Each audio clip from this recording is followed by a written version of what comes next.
And in Nigeria's case, I heard recently that Dangote is now buying oil with Naira. I don't know if that's true. I don't want to give the wrong impression. But basically, the overview of it is, as these changes are happening, Nigeria needs to be in a position to take advantage of the current market and the chaos and be on the right side of business so that we come out with a stronger Naira.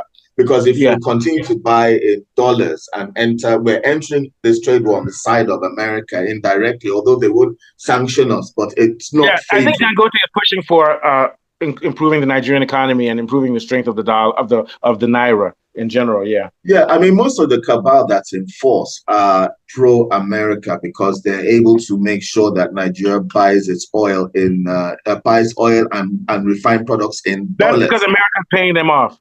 Yes, that's the precise influence that America is taking advantage of from Nigeria. So once it turns to Naira and we do most of our transactions in Naira, then we change the game. But do we have a government that has that will? Because it should be like straightforward. But for this government, it's taking it a while. We saw them remove the previous NNPC board and replace them with a new one. I don't know whether this new one is going to make sure that those changes made or make sure that what was the status quo remains. I don't know. So I think it's probably I'm looking at. Yes. So I'm looking at how this trade war affects Nigeria. It's about Nigeria getting its act together at a time where there's opportunity for us to get our act together. Yeah, we'll see. I think, like anything else, Nigeria is like South Africa, sort of like playing both sides a little bit. But now China has drawn a line. I think, to the end of the day, let me not lie to you. Even Tinubu and Co. At some point they're going to have to do business with China. Money first. Yeah, money first. I think the only problem is that the CIA has dirt on Tinubu. Yeah, I think that. Yeah, but the problem is, are they going to act on it? All the debt that we have on Tinubu, nobody has acted on it at all. Yeah, Nigeria won't act, and the CIA can't come and arrest Tinubu. So my thing is that he should just go more towards China and just be embarrassed. Let the CIA say he's a drug dealer. So what? Like you said, he's not your drug dealer. He's our drug dealer. You get my point? You know that type of thing. Like when it's the Nigerian shit, it's our shit. You get my point? Yeah, it's our shit. If it comes out tomorrow that Tinubu was a drug dealer and didn't CIA, so what? He did that in America. Cocaine is a business. It's wrong. Yeah. It's heroin, I think. His drug was heroin. Yeah, it's a business. He did wrong. But it no concern me as long as he's running the national. Think about it. If they tell you your boss used to be a heroin dealer, but the company's doing well and he's paying you well, that's not for me to judge him. It's for America to arrest him when they had a chance, when he was in America. Not that they let him go.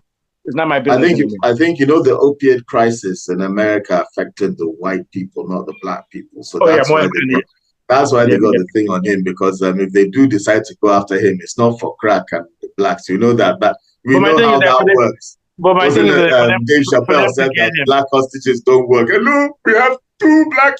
Hello. You know what I mean? It just means that he can't travel to America or to any countries that will deport him to America. Finish.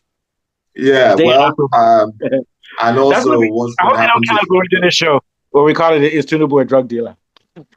They could even decide to go and freeze his ill-gotten gains and start messing with him. I mean, they can do anything. If I were him, I would start doing business with China and start building different currencies. Yeah. Yes, he's going to be in a dilemma. Either he's this government or the next is going to be put in that dilemma if this trade war gets out of control. If I were Tinubu, here's what I would do. This is what you do. You've already made money. You're 80 years old. Step down. Don't run for a president again. Just step down and let it be. Can he run again? Yes, he can run again. No, he shouldn't run again. And the reason he shouldn't run again is because if he runs again, he's going to open himself up to his enemies. You don't do. You know what they say? You don't do. You have chop. Hang out with your grandchildren now. You understand? But these guys, they like power too much. And you know what? The power is that he wants to put his son in power. Yeah, but you know what? That's how you end up getting killed. You get my point? It's enough. For example, because I'm not being funny. If I were president of Nigeria and I already had millions, I would get out of the game before something bad happens to me because I've already achieved what I want. But it's like these people are so power hungry that they never want to give up power. They need to give it up. It's like crack, or it's like crack cocaine, man. But you can't have enough of it. And even if it knocks you out, you wake up and you want more. You just can't stop. It's like Pringles, man. It's never enough. Some people are just insatiable. you know. All right. And yes, It's like park Arsenal fans. Like Arsenal fans. Arsenal fans are living in I do the like Arsenal. I do like Arsenal. All right. All right. Thank you for the nice one. I Very, will very good talk recording. about the Arsenal We talked fans about later. yeah. We talked about and Lando Norris fans too. Yes, and the Norris fans. Okay, nice one, Colin. So I'll see you probably later on in the week, Wednesday or so. Okay. All right, nice one. Great show. Nice one. Okay, great one.